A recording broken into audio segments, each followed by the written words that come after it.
Ұйқы безінің екі бөлім болады, эндокринді және экзокринді. Эндокринді бөлімі қанға гормондар бөледі, экзокринді бөлімі ұйқы безі сөлін бөледі. Ұйқы безі сөлі астың қорытылуын жүзеге асырады. Жалпы ұйқы безі эндокринді бөлімі ол Лангерганс-Соболев аралшықтарынан тұрады. Суретте 4-ші номерде көрсетіліп тұр. Лангерганс-Соболев аралшықтары шеттерінде ацинустармен қоршалып тұрады. Мына жерде көріп тұрған қызыл күлгін түсті жасушалар, олар ацинустар, экзокринді бөлімінің құрылымдық бірліктері. Лангерганс-Соболев аралшықтарының құрылысы туралы айтайық. Ол капиллярлардан 4-2 деген номерде көрсетіліп тұр. Және де олардан басқа бұл жерде 4-1 деген номерде көрсетіліп тұрған инсулоциттер бар, яғни жасушалар. Капиллярлар мен жасушалары инсулоциттер деп аталады, ал капиллярлар фенистерленген болып келеді. Капиллярлардың 3 түрі бар: фенистерленген, синусоидты және соматикалық. Ұйқы безіндегі капиллярлар олар фенистерленген болып келеді. Ал синусоидты капиллярлар олар қан түсу органдарында болатынын біз білеміз. Келесі, прекапилляр кеңістік, ол осылардың арасында болатын кеңістік. Ұйқы безінің эндокринді бөлімінің жасушалары. Бірінші, бета жасушалар. Жалпы жасушалардың 70%-ын құрайды. Олар инсулин бөледі. Инсулин ол қандағы глюкозаның жасушаларға, тіндерге енуін жүзеге асырады, және де ол қандағы глюкозаның мөлшерін көтереді. Яғни глюкоза мөлшері төмендеген кезде қанға бөлінеді. Альфа жасушалар бүкіл жасушаның эндокринді бөлімдегі 20%-ын құрайды. Глюкагон гормонын бөледі. Глюкагон гормоны ол қандағы глюкозаның мөлшерін түсіреді, яғни көбейіп кеткенде. Бұны біз жалпы мектептен бері білетін нәрселер. Бұл жерде біздер міндетті түрде айтуымыз керек. Инсулин гормонының негізгі әсері ол бауырда глюкогеннің глюкозаға ыдырауын стимулдайды, ал глюкагон оған қарама-қарсы әсер етеді, яғни глюкогеннің глюкозаға ыдырауын тежейді.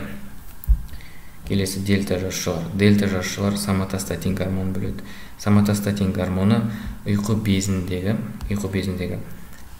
яғни жаңа экзокринді бөлімінен бөлінетін сөлдің бөлінуін тежейді. Яғни соматостатин ол тежейтін гормон болып табылады. Дельта 1 жасушалар. Олар ВИП, вазоинтерстинальды пептидті бөледі.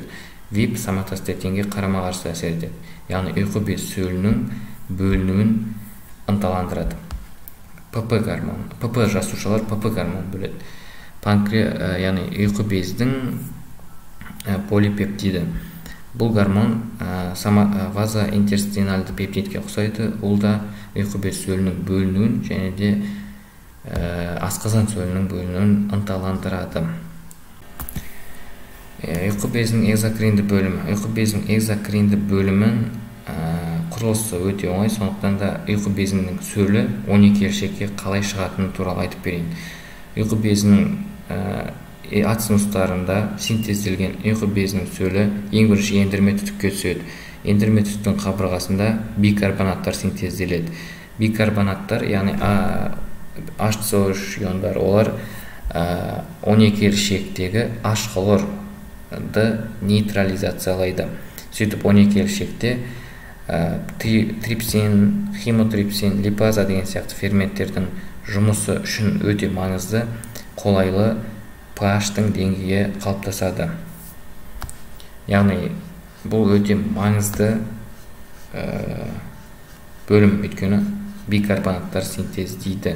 Осыны естен шығармау керек. Келесі, ендірме түтіктегі ұйқы без сөлі ацинус аралық түтікке өтеді. Ацинус аралық түтік пен ендірме түтіктің сырты текшелі эпителиймен жабылады. Гистологияда осыны жазу керек. Келесі, ацинус аралық түтіктен бөлікше ішіліп, бөлікше ішілік түтіктен бөлікше аралық түтікке, бөлікше аралық түтіктен жалпы шығару түтігіне, ұйқы безінің жалпы шығару түтігіне өтеді. Осы бөлікше ішілік түтік, бөлікше аралық түтік, жалпы шығару түтігі сыртынан цилиндрлі эпителиймен жабылады. Кайталап кетейік. Ендірме түтік пен ацинус аралық түтік, текше эпителий мен бөлікше ішілік түтік, бөлікше аралық түтік, жалпы шығару түтігі цилиндрлы эпителиймен жабылады. Осымен сіздер ұйқы безінің экзокринді, эндокринді бөлімдерін түсініп алдыңыздар. Әрине экзокринді бөлімінің құрылысын бір оқып алу керек. Ол бірақ өте оңай. Видео ұнаса лайк басыңыздар, ұнамаса дизлайк басыңыздар. Ең бастысы білімдеріңіз күнделікті шарықтасын.